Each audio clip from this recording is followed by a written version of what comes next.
to the Decentralized Daily Podcast, where you get your daily dose of cryptocurrency news and information. The crypto news that matters to you.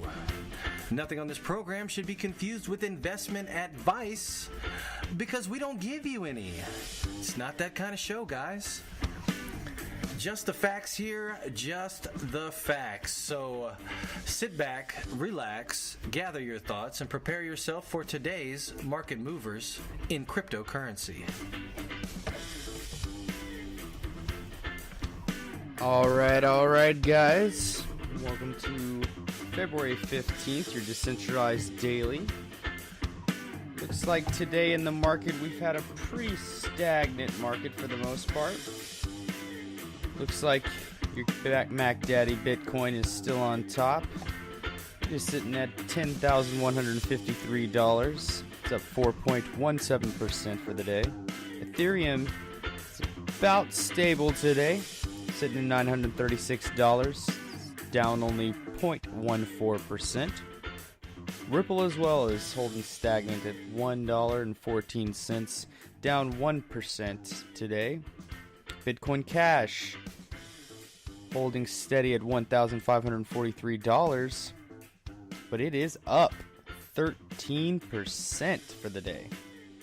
Litecoin, after its recent run, has started to drop a little bit, sitting at $218 for the day, down 5.86%. So it looks like we have a fluctuating market today. Everything has been on the incline for the past few days. Looks like everything's kind of holding steady for the moment today. Not too many big movers today. Currently in the news, article from CNBC out today. Bitcoin recovering to $10,000 could bring in new buyers.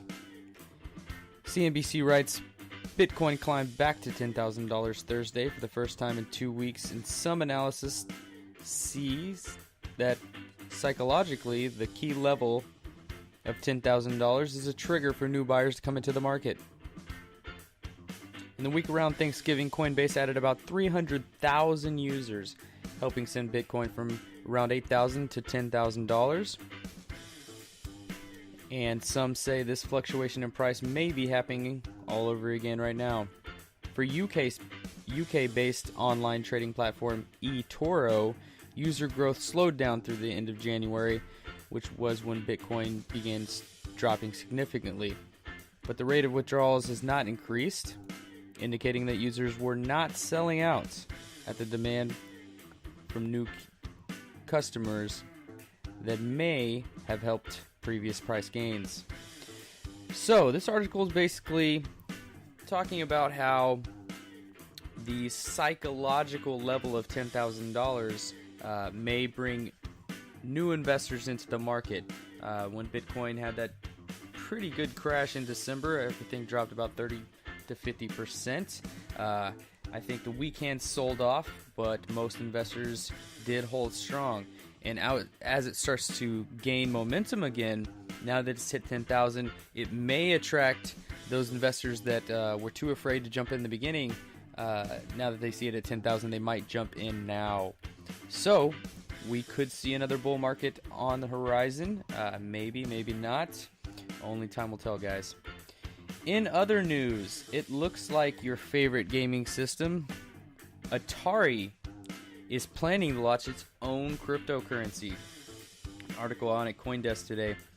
The company behind iconic video games such as Pac-Man and Pong is planning to launch its own cryptocurrency dubbed Atari Token, according to an announcement last week.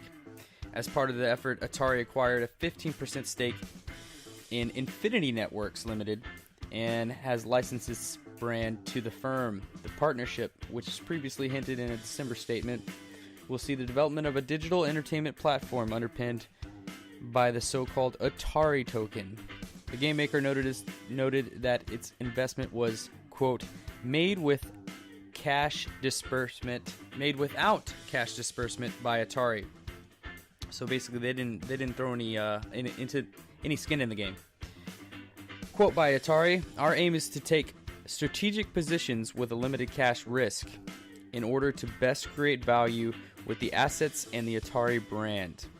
That was from the Atari chairman and CEO, Frederick Chesnius. The name selection is a notable one, given that Atari has previously created an Atari token to serve as a currency for making in-game purchases. Whether the newly announced Atari token will serve that purpose remains to be seen. Additionally, Atari said that it plans to integrate cryptocurrencies via its branding partnership with Pair Play Limited, which offers online games using Atari games and characters as part of their design. Last week's statement also notably hints at the creation of a second token, which would be used in conjunction with the online casino plan Pair Play Limited. Quote, to broaden the appeal of these new casinos, and once the Atari token is available, Atari has the project to launch Pong Token, a second token dedicated to crypto casinos and usable on these gaming websites. The detail of this launch of cryptocurrencies will be announced soon. As might be expected, the announcement has drawn many comparisons to Kodak, the one-time photo giant that has licensed out its brand for the creation of Kodak Coin. I think everybody heard about that a few months ago. The project was announced in January with plans to hold an initial coin offering at the end of the month. That token sale was later delayed, and no launch date has since been released. As Bloomberg notes, Atari's stock price saw a noticeable jump after the announcement of the Atari token was made. So, what to take out of this? It looks like Atari is taking a page out of Kodak's book, and there's a good reason that Kodak Coin did not launch its ICO as Kodak stated it would, because there was such a negative backlash from the market and from the community in general, the cryptocurrency community, about Kodak Coin. A lot of people said it was just a way to improve stockholders' stances and up the price of shares. I personally believe Atari is trying the same tactic. I think everybody knows that Atari was huge in the past, much like Kodak, and they are losing ground quickly. So I think this is Atari's way to stay relevant, and as you've seen, just them announcing that they are thinking about doing a token, cryptocurrency token, their stock price saw a noticeable jump. So, looks like they've succeeded for the moment, but we'll see how all that pans out. In other news today, Philippines banks to use Visa blockchain payment platform. A lot of people probably don't even know Visa is planning to do a blockchain project. So, Visa already has developed a blockchain payment system called Visa B2B Connect. Basically, what it is it's a way for financial institutions, i.e., banks, to send money securely, fast, and in a predictable manner from business to business. Now, this isn't tokenized, so you can't buy it on an exchange, and it's not yet fully implemented. They're still in the beta testing stages of this thing. But Visa is trying to take advantage of blockchain technology, for their benefit. So the article goes on to read, this is from CoinDesk, 5 banks in the Philippines are reportedly grouping up to use Visa's blockchain-based payment platform. As part of the new arrangement, the Union Bank of the Philippines, Union Bank, will assist 4 unnamed rural banks that are seeking to boost the efficiency of their payment processes by building a local platform based on top of Visa's B2B Connect system, according to the Filipino news agency. Union Bank is the first bank in the Philippines to use B2B Connect, the report adds. Quote, "We're co-creating the blockchain platform to be used by the rural banks." That comes from Union Bank's Senior Executive Vice President and Chief Technology of Operations Officer, Henry Roll Aguda. Aguda further indicates that more banks might be included in the program in the future. We want to grow from 4 right now to as many as we can support. That sounds a little vague to me. Credit card giant Visa launched a trial phase of their B2B blockchain payment system built with startup Chain in November of 2017. B2B Connect is designed to ease cross-border payments by allowing payments directly between institutions, thus cutting out the middleman, and is set for commercial launch in the middle of this year, 2018.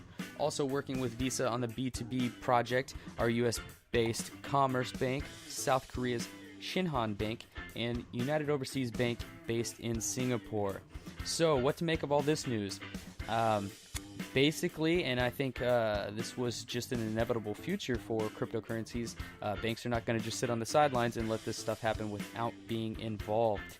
So Visa is trying to integrate blockchain into their business model, which totally makes sense. Why would you waste this beautiful technology and not take advantage of it in some way?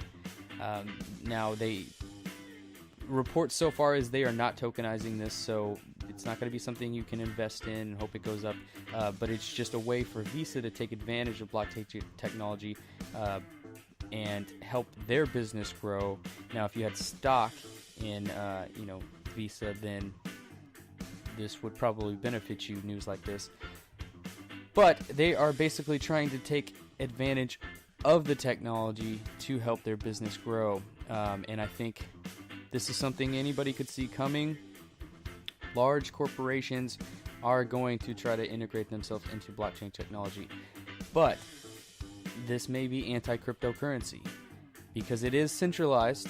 A company is going to own this blockchain, much like Ripple and other currencies. Not every cryptocurrency is decentralized. Just because the basic premise of blockchain is decentralization does not mean that every blockchain is decentralized. It's one important thing to remember.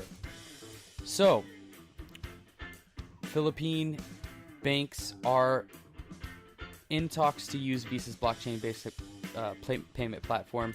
It looks like it's going to slowly roll out to rural banks, and it looks like they're going to try to grow from there. We'll see how all that pans out. Definitely interesting stuff to look out for on the horizon of cryptocurrencies. I think that just about does it, guys, for today, February 15th, for your Decentralized Daily. Stay in tuned with the podcast, Decentralized Talk. You can find us on Twitter at DTalk Podcast, decentralizedtalk.com, YouTube at DTalk Podcast, and Facebook at DTalk Podcast.